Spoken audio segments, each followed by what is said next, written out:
Well done, Novak. How impressed were you by Nishesh, and how do you assess your performance tonight? I was very impressed by him. I think the whole stadium was really. That's why he got a great round of applause and appreciation from the crowd. They saw what he did on the court, and the quality of tennis he put in, the fighting spirit. So, huge credit to him for stepping out on his debut on a Grand Slam and first time in a big court and playing the way he did play. So, well done.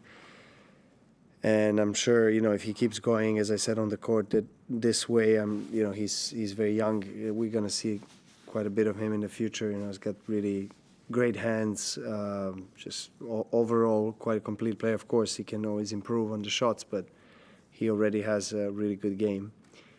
And yeah, as far as my performance, I think didn't start really well. The first set I lost and kind of had opportunities come back towards the end of the first.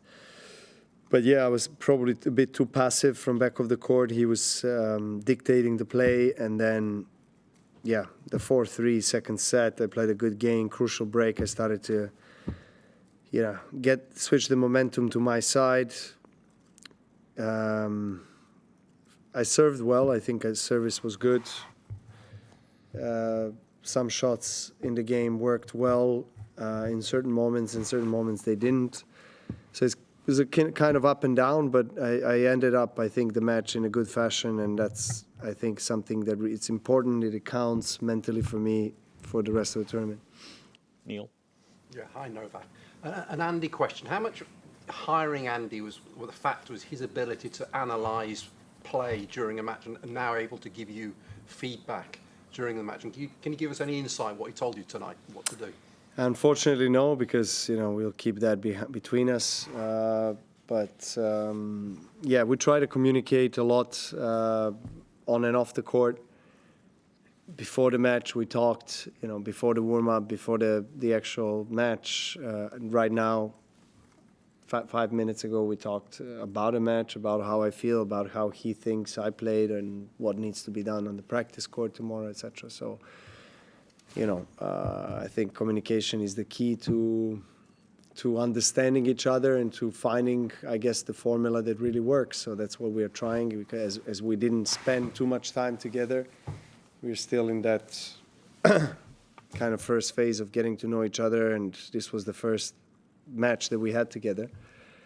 And I really like the feeling having Andy as my coach in the corner from this year, new coaching stuff and player coaching stuff, seating, which is basically on the court in the corner, which allows me to hear them better. A few times I did approach Andy and asked him something about whatever it was, whatever shot, and then he was giving me his feedback and his guidance and opinion. So it's important. I enjoy talking to Andy. I think, he knows tennis as well as anybody out there. He's a legend of the sport. He understands the highs and lows that you go through on the court, not just game-wise, but mentally and physically. So, it just I don't need to do much explaining. He gets everything that I'm going through, and it's just in those moments on the court, it's a big battle. So of course, he wants me to show the energy, to show the fist pump and everything to get myself going. And I think he was doing great today. He was standing up several times and trying to, encourage me and support me. And I really enjoyed it. I really, really did enjoy it. I think he's a great guy and someone that is pleasure to have him in my corner. Howard. Novak, because of your status and your stature, you tend to play a lot of these night matches everywhere. I'm curious, what do you prefer? If you could play any time of day, what do you like the best? Would it be bad to be out there at 11 a.m. or noon, which we're not likely to see, but How would you feel about that kind of thing? You know, whatever they schedule me, I have to accept. You know, as you said, I think I earned my right to also have, I guess, communication with the tournament management where I can express what I would like, depending on a given day, depending on the opponent. So there's of course communication, but I'm not the only player that communicates with the tournament director or I mean my team or whatever. So yeah, that's all I can say about it. Two more in English, Charlie and Eleanor. Novak, I know you won't be looking this far ahead, but possibility to play Carlos in the quarters. Just wondered if you could talk about what it's like actually facing him, what the unique challenges are. I mean, it's quite far to talk about potential matchup against him in quarters, but just overall, you know, he brings so much energy and intensity on the court, and from that perspective, reminds me a lot of Rafa. He's just such a complete player. He can hurt you from anywhere, on any court, on any surface. I mean, he has shown that his versatility is amazing.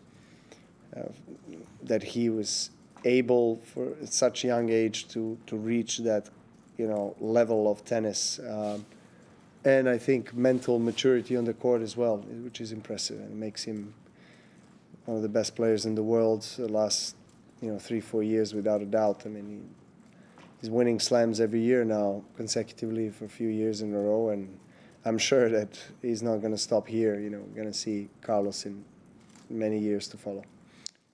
Eleanor.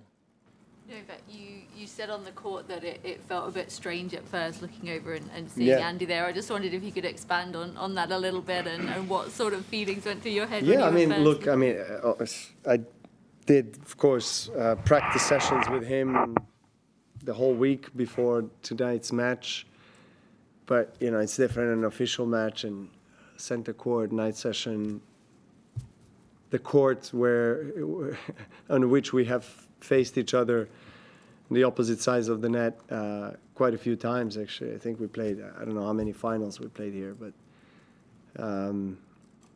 that's why it was a little bit strange to see that and experience that. But no, look, I not to repeat myself, but I'm obviously enjoying myself, you know, spending time with him on the court and off the court, talking about tennis, just picking his brain and understanding how he sees tennis. And, you know, I try to ask him questions a lot of times, and how he sees my game, how, you know, he asks me constantly to understand how I feel, what I'm going through. And so, as I said, you know, it's still that initial period of getting to know each other.